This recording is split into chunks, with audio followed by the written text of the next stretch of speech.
Ya, dan pemirsa untuk mengetahui informasi terkini, kita langsung bergabung dengan reporter Anggita Wulandewi dan juru kamera Yusuf Fajar serta pilot drone Muhsin Jalal dari Bundaran HI Jakarta Pusat. Ya, Anggita, bagaimana kondisi terkini di Bundaran HI di hari pertama PSBB ini? Ya, Rolando, pembatasan sosial berskala besar atau PSBB efektif mulai diberlakukan di wilayah DKI Jakarta saat ini.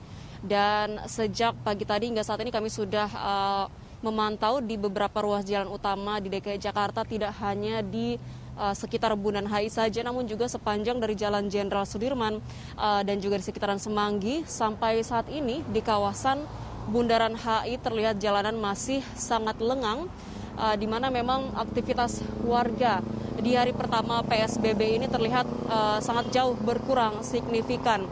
Meskipun jalanan lengang ini, namun masih ada kendaraan roda 4, yaitu kendaraan pribadi yang melintas, kemudian juga kendaraan roda 2, baik itu untuk kendaraan roda 2 komersil seperti angkutan ojek online, di mana terkait dengan pengangkutan dari transportasi ojek online ini juga sudah ditetapkan aturannya dalam ketetapan PSBB, di mana angkutan ojek online ini dilarang untuk memuat penumpang dan hanya diperbolehkan untuk mengantarkan barang atau makanan saja. Dan untuk transportasi lainnya seperti bus Transjakarta juga masih tetap beroperasi dengan pembatasan jam operasional, yaitu mulai pukul 6 pagi hingga pukul 18.00 waktu Indonesia Barat. Dari pertama kami tiba di sini hingga saat ini terlihat tidak ada aktivitas warga, hanya ada memang sempat kami mendapati 1-2 orang warga yang tadi pagi sempat melakukan kegiatan di luar ruangan, yaitu seperti lari pagi di sekitaran Jalan Jenderal Sudirman dan juga di kawasan Bundaran HI ini. Dan kami juga masih mendapati sejumlah warga yang melakukan kegiatan luar ruangan atau outdoor, yaitu berolahraga dengan bersepeda, baik itu kami temukan di kawasan Jalan Jenderal Sudirman, kemudian di kawasan Semanggi, dan juga di kawasan Bundaran HI ini. Kalau kita melihat para warga yang masih melakukan aktivitas olahraga di luar ruangan ini sangat bertentangan dengan himbauan dari Gubernur DKI Jakarta Anies Baswedan yang menghimbau warga untuk di rumah saja selama 14 hari ke depan dan tidak melakukan aktivitas di luar rumah jika memang tidak diperlukan. Rolando. Iya, Anggita, kita saksikan di layar televisi ini dari laporan Anda memang sudah sangat menurun ya aktivitas kendaraan bermotor terutama di Bundaran HI. Lalu berikutnya, Anggita, bagaimana penyesuaian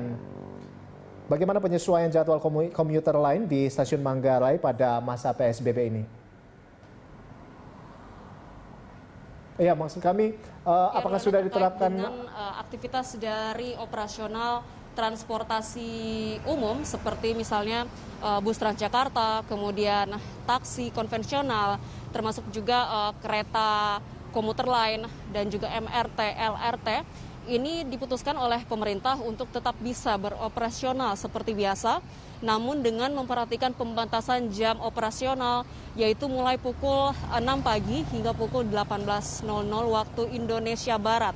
Terkait dengan penumpang yang diangkut juga ini dibatasi, seperti contohnya untuk penumpang KRL ini hanya dibatasi 60 orang saja di dalam satu gerbong. Begitupun dengan pemberlakuan pembatasan penumpang di transportasi massal lainnya seperti MRT, LRT, bahkan juga taksi, baik yang konvensional maupun online ini dibatasi hanya 50% saja jumlah penumpangnya.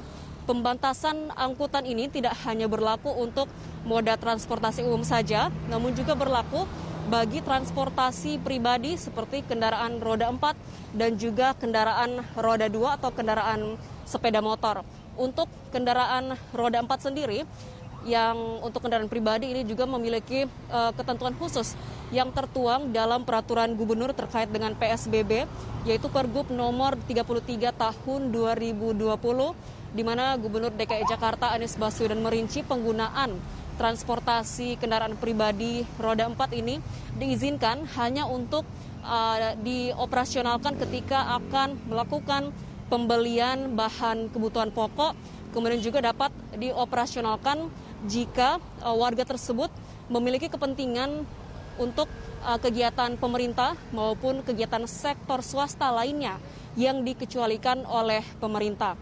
Dan terkait dengan kedisiplinan dari masyarakat dengan penggunaan kendaraan pribadi ini, pemerintah juga menghimbau agar mereka yang menaiki kendaraan pribadi baik itu roda 2 dan juga roda 4 untuk tetap menggunakan masker. Dan kami juga masih mendapati tadi ada beberapa pengendara sepeda motor. Tadi masih kedapatan beberapa warga yang mengendarai sepeda motor dan membonceng. Padahal ini sudah dihimbau juga oleh pemerintah bahwa mereka pengendara pribadi kendaraan sepeda bermotor ini dilarang untuk membonceng penumpang lainnya. Ini dikarenakan untuk mengikuti arahan dari pemerintah pusat yang menghimbau masyarakat untuk menjaga jarak, yaitu dengan memberlakukan physical distancing selama masa penyebaran pandemi wabah COVID-19 ini. Rolando. Ya, Anggita, lalu kemudian bagaimana dengan penjagaan keamanan di sekitar Bundaran HI saat ini dari pantauan Anda? Ya, Rolando, terkait dengan pengamanan di sekitaran Bundaran HI ini, kami sudah melihat ini di sepanjang kawasan Bundaran HI, tepatnya di depan posko kepolisian lalu lintas. Ini ada beberapa orang dari aparat kepolisian lalu lintas yang berjaga di sini. Kemudian ada juga petugas Dishub yang berjaga di sekitaran kawasan Bundaran HI. Dan juru kamera saya akan menunjukkan ke bagian belakang saya di mana petugas Dinas Perhubungan sedang mengawasi dilaksanakannya pembatasan sosial berskala besar di kawasan Bundaran HI ini.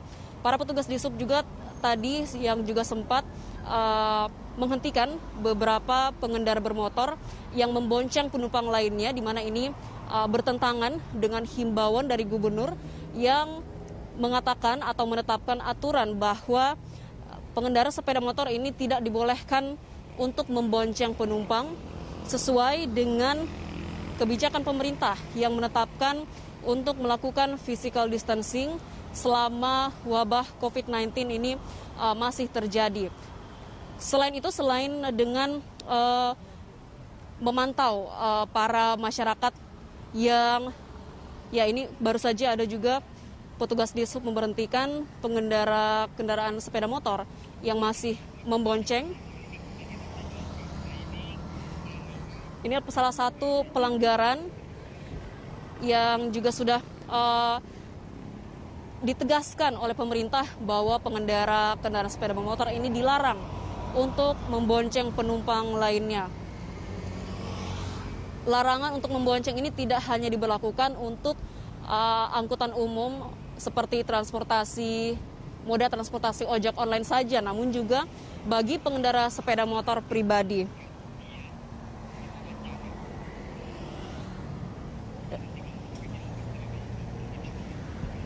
Ya,